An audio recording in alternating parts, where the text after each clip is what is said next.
Hello नमस्कार दोस्तों। जिस तरीके से ह्यूमन की आबादी बढ़ रही है वो देखने लायक है।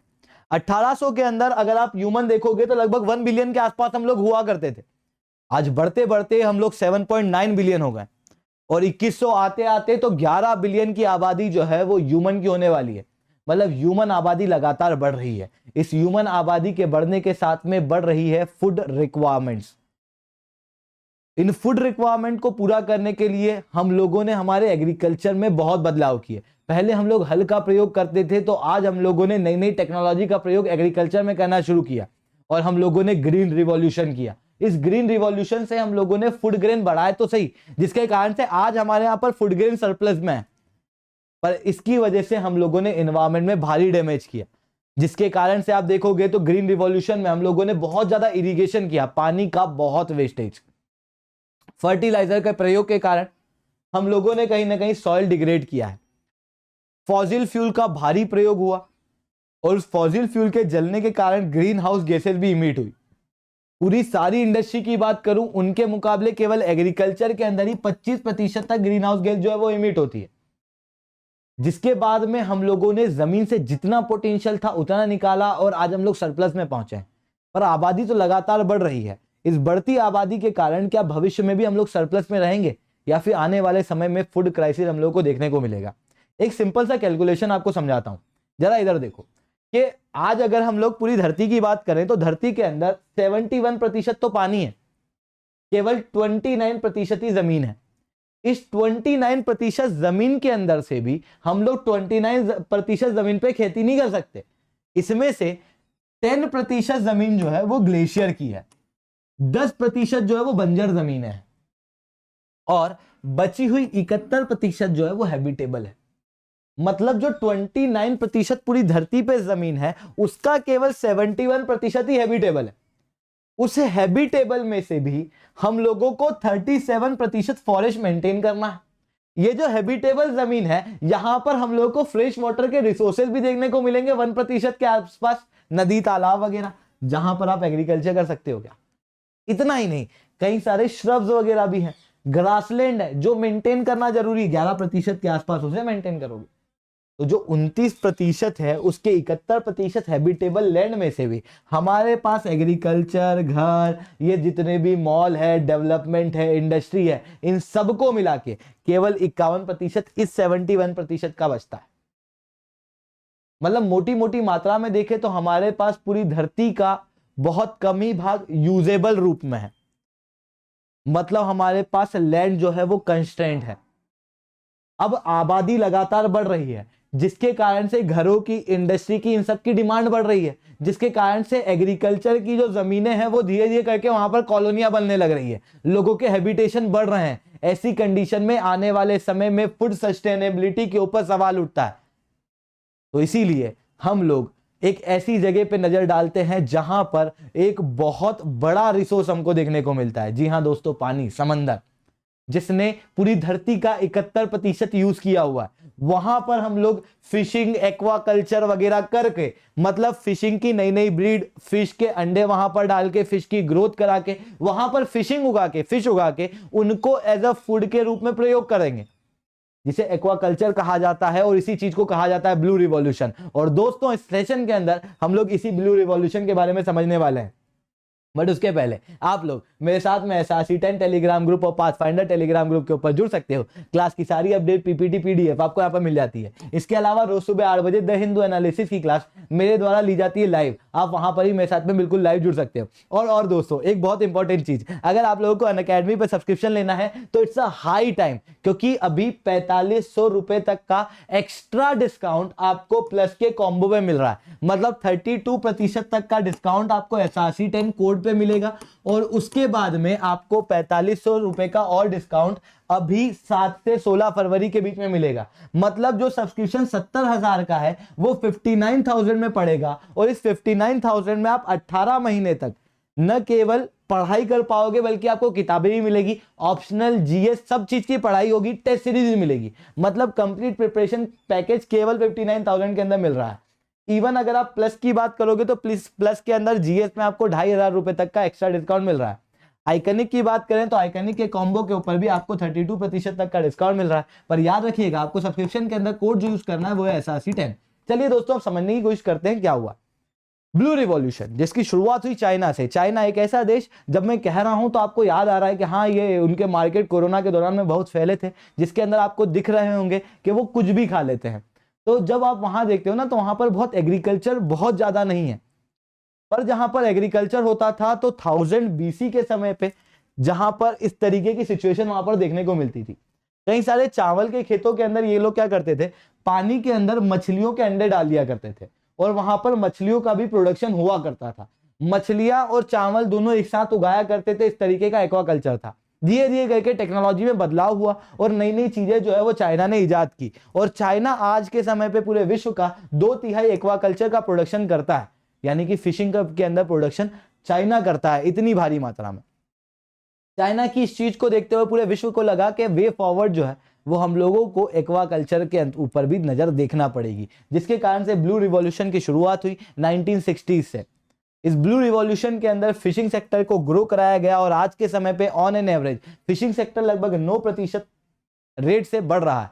और अगर हम लोग भारत की बात करें तो भारत जो है वो फास्टेस्ट ग्रोवर है इस फिशिंग सेक्टर के अंदर। भारत के अंदर लगभग 14.5% की ग्रोथ रेट देखने को मिल रही है। सवाल उठता है कि भारत के अंदर फिशिंग सेक्टर किस तरीके से प्रमोट हो रही है, एक्वाकल्चर, ये ब्लू रिवॉल्यूशन कब से शुरू हुआ। पर उसके पहले आप ये समझो कि ये फिशिंग सेक्टर, ये एक्वाकल्चर होता कैसे, किस किस टाइप का होता है। तो एक होता है इनलैंड, समुद्र के अंदर। इनलैंड मतलब हमारे जो तालाब हैं, हमारी जो नदियां हैं, जमीन के अंदर जितनी भी वाटर बॉडीज है, हम लोग वहां पर जब फिशिंग को प्रमोट करते हैं, वहां पर मछलियों के अंडे वगैरह डाल के नई नई मछलियां बनाते हैं और फिर उन्हें निकाल कर उन्हें फूड के तरह यूज करते हैं, तो वो होता है इनलैंड। एक होता है लैंड बेस, जहां पर अलग अलग पात्र के अंदर हम लोग ये चीज करते हैं। जमीन के ऊपर ही कुछ पात्र लिए, उसके अंदर पानी डाला और वहां पर हम लोगों ने फिशिंग का प्रोडक्शन किया। फिर होता है सी बेस्ड, जहां पर पहला होता है शोर बेस्ड, जहां पर भारी मात्रा में मछलियां मिलती है, वहां पर नेट वगैरह लगा के मछलियों का प्रोडक्शन किया जाता है और फिर उन्हें निकाल कर उसे मार्केट के अंदर बेचा जाता है। वहीं एक होता है मेरीकल्चर। मेरीकल्चर क्या होता है? मेरीकल्चर होता है जो समुद्र के अंदर डीप सी में होता है, इसे हम लोग कहते हैं मेरीकल्चर। इस तरीके से अलग अलग प्रकार के एक्वाकल्चर होते हैं। भारत के अंदर पहले पंचवर्षीय योजना चलती थी। 7th 5 ईयर प्लान के अंदर भारत को लगा कि हम लोगों को फिशिंग सेक्टर को डेवलप करना चाहिए, जिसके कारण से फिश फार्मर डेवलपमेंट एजेंसी बनी। इस फिश फार्मर डेवलपमेंट एजेंसी का काम क्या था? सीधी सी बात है, आप समझो कि फिशिंग सेक्टर अभी तक बहुत ज्यादा ग्रो नहीं था भारत के अंदर, अब उसे ग्रो कराना था। तो उसको ग्रो कराने के लिए वो इंफ्रास्ट्रक्चर देना पड़ेगा, उस तरीके की रिसर्च देनी पड़ेगी, जहां पर मछलियों की अलग अलग ब्रीडिंग कराना, उनकी मार्केटिंग कराना, प्रॉपर कनेक्शन मार्केट के रूप में देना, इन सारी चीजों का काम ये डेवलपमेंट एजेंसी करती थी।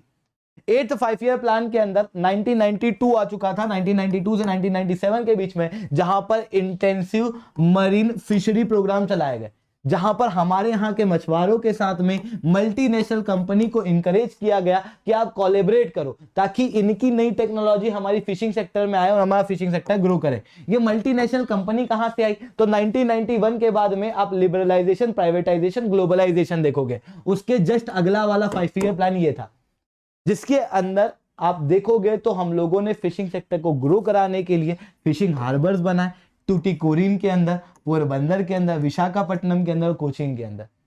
और यहां पर रिसर्च सेंटर को भी हम लोगों ने ग्रो कराया। रिसर्च सेंटर ग्रो कराया मतलब फिश की अलग अलग ब्रीड के बारे में, किस तरीके से एक्वाकल्चर में नई नई टेक्नोलॉजी लाई जा सकती है, इन सारी चीजों के लिए हम लोगों ने रिसर्च के अंदर भी निवेश किया।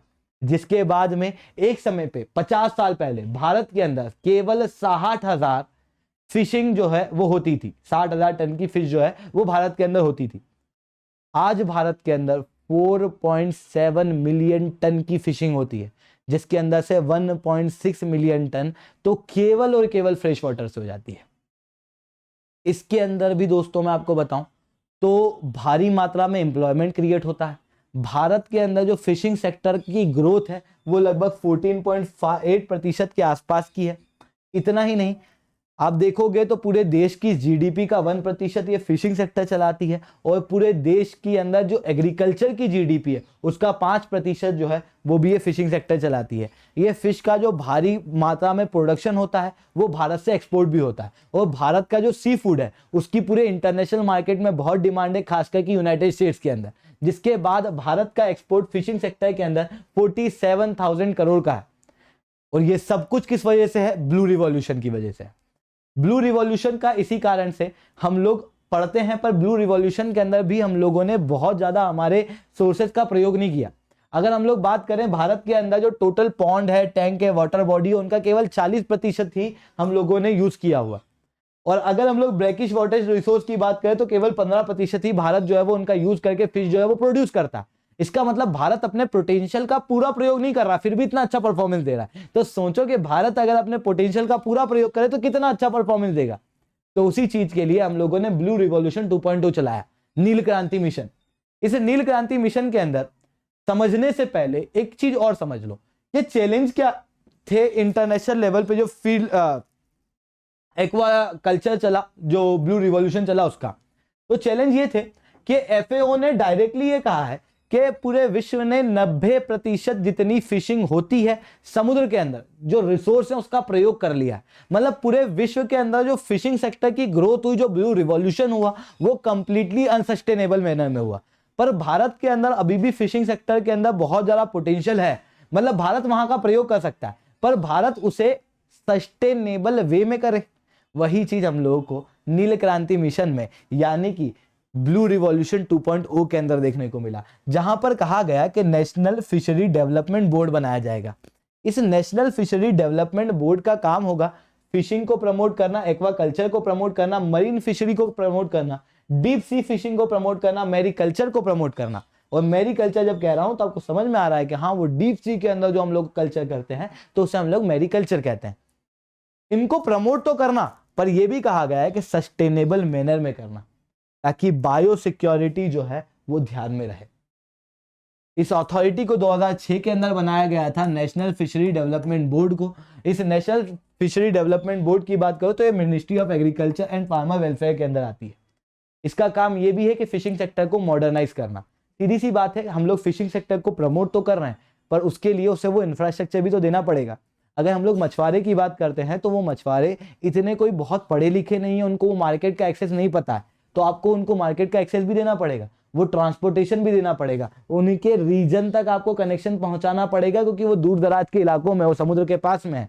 तो उन सारी चीजों के लिए, कनेक्टिविटी देने के लिए, मार्केटिंग इंफ्रास्ट्रक्चर क्रिएट करने के लिए, ई कॉमर्स, टेक्नोलॉजी, इन सबको प्रमोट करने के लिए, ज्यादा से ज्यादा इनोवेशन करने के लिए ये मिशन लाया गया था। इसी मिशन के अंदर एक स्कीम है, प्रधानमंत्री मत्स्य संपदा योजना, जहां पर इसी तरीके से हम लोग पॉलिसी, मार्केटिंग, इंफ्रास्ट्रक्चर, इन सब का सपोर्ट दे के भारत को एक फिशिंग और एक्वाकल्चर के अंदर हॉटस्पॉट बनाने की कोशिश करते हैं, जहां पर फार्मर का वेलफेयर किया जाएगा, सोशल सिक्योरिटी फार्मर को दी जाएगी। और जब ये सारी चीजें की जाएगी तो स्वाभाविक रूप से एक फिशर की, एक मछुआरे की इनकम बढ़ेगी। जब उसकी इनकम बढ़ेगी तो उसकी इनकम लगभग 2 गुना तक करने की कोशिश इस प्रधानमंत्री मत्स्य संपदा योजना के तहत हम लोगों ने डिसाइड की थी। बट ये ब्लू रिवॉल्यूशन के अंदर कुछ कंसर्न्स हैं। कंसर्न क्या है? कुछ चैलेंजेस है कि पूरे विश्व ने जिस तरीके से फिश स्टॉक का प्रयोग किया है तो हम लोग ओवरफिश कर रहे हैं, हम लोग हमारे रिसोर्सेस को एक्सप्लॉइट कर रहे हैं, जिसके कारण से पूरा विश्व के अंदर जितनी फिशिंग सेक्टर है उसका 90% तक के जो रिसोर्सेज है वो हम लोग ऑलरेडी एक्सप्लॉइट कर चुके हैं। इतना ही नहीं, कई बार समुद्र के अंदर जैसे मछुआरे वगैरह जाते हैं, वहां पर एक एग्रीकल्चर वगैरह करने की कोशिश, वहां पर एक एक्वाकल्चर करने की कोशिश की जाती है, तो उसके अंदर कई सारा कचरा भी समुद्र के अंदर मिलता है, जिसके कारण से मछलियों के अंदर प्रॉब्लम देखने को मिलती है। इवन कई बार हम लोग जो कचरा समुद्र के अंदर फेंकते हैं वो मछलियां खाती है, और उन मछलियों के अंदर हम लोगों को कई बार बायोमॉलिक्यूल या माइक्रोमॉलिक्यूल्स जो है वो मिलते हैं, जिसके बाद में अगर वो इंसान खाता है तो हमारा वेस्ट हमारी ही फूड चेन में जाता है, जिसके कारण से कई सारी बीमारी हम लोग को देखने को मिलती है। इवन क्लाइमेट चेंज का भी असर भारी मात्रा में देखने को मिल रहा है, क्योंकि लगातार क्लाइमेट के अंदर चेंज हो रहा है, समुद्र के तापमान बढ़ रहे हैं, तो फिशिंग इंडस्ट्री के ऊपर वापस से थ्रेट जो है वो क्रिएट हो रहा है। तो ये सारी चीजें चैलेंजेस है ब्लू रिवॉल्यूशन के अंदर। तो दोस्तों आज के लिए इतना ही रखते हैं। लेक्चर अच्छा लगा हो तो लाइक करो, लेक्चर बहुत अच्छा लगा हो तो नीचे SRC10 कमेंट करो। अगर अनअकैडमी के ऊपर आपको सब्सक्रिप्शन लेना है तो दोस्तों आप कोड यूज कर सकते हो SRC10। SRC10 कोड का यूज करने के बाद में आपको अनअकैडमी के ऊपर डायरेक्ट डिस्काउंट मिलेंगे। अभी बेस्ट ऑफर अवेलेबल है 7 से 16 तारीख के बीच में, तो जाओ सब्सक्राइब करो। SRC10 कोड का यूज करने से आपको मेरे द्वारा पर्सनल मेंटरशिप दी जाएगी, जहां पर मैं बताऊंगा किस तरीके से आपको तैयारी करना है, क्या पढ़ना है क्या नहीं पढ़ना है, कौन सा सब्जेक्ट कैसे पढ़ना है। इवन वीकली टारगेट मेरे द्वारा दिए जाएंगे ताकि आप अपनी पढ़ाई से भटको ना, वो मोटिवेशन जो है वो बना रहे। हर हफ्ते मेरे द्वारा आपसे सवाल पूछे जाएंगे जहां से आपने पढ़ा है वहां से, ताकि आप हर हफ्ते अपना बेटर परफॉर्मेंस देने पे ध्यान दो, ताकि आपका मोटिवेशन बना रहे। पर इन सारी चीजों के लिए आपको सब्सक्रिप्शन लेना होगा, कोड यूज करना होगा SRC10। ठीक है दोस्तों, आज के लिए इतना ही। जय हिंद, जय भारत।